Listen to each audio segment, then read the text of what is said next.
अपर collector एवं अपर जिला दंडाधिकारी शैलेंद्र सिंह ने जिले में रहने वाले सभी विदेशी नागरिकों की जानकारी 24 घंटे के अंदर प्रस्तुत करने के आदेश दिए हैं।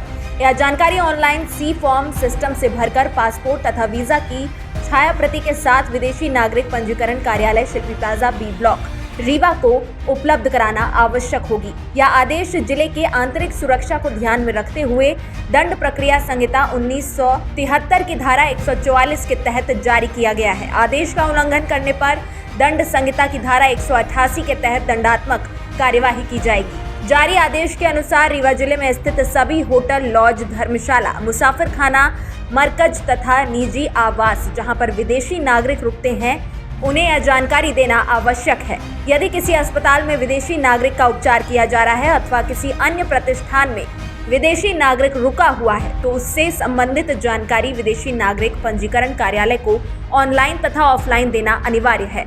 विदेशी नागरिकों की गतिविधियों पर निगरानी रखने के उद्देश्य से धारा 144 के तहत प्रतिबंधात्मक आदेश लागू किए गए हैं। वर्तमान परिस्थितियों में आदेश की व्यक्तिगत तामीली संभव नहीं है, इसलिए यह आदेश एक पक्षीय रूप में जारी किया जाता है। आदेश 25 अप्रैल 2022 से आगामी आदेश तक लागू रहेगा। रीवा में विदेशी नागरिकों के लिए कुछ आदेश जारी हुआ है, क्या है? देखिए, पुलिस अधीक्षक महोदय रीवा के द्वारा ऐसा चाहा गया था और ऐसी स्थितियां भी हैं। शासन का निर्देश है कि जो विदेशी नागरिक हैं या इस तरह के लोग हैं जो अन्य देशों के हैं उन पर उनकी जानकारी रखी जाए और उनकी जानकारी संकलित की जाए। बहुत पुराने निर्देश हैं लेकिन सामान्य तौर पर इनका पालन अमूमन नहीं किया जाता, इसलिए एक सामान्य निर्देश सभी जगहों पर जारी हुआ है कि कोई भी लॉज, होटल या ऐसे स्थान जहाँ पर के विदेशी नागरिक आते हैं, आने की संभावना है, वहाँ पर उनकी जो जानकारी है संबंधित जो उसका संचालक है वो तुरंत प्रशासन को उपलब्ध कराए, जिससे पुलिस के पास ये जानकारी हो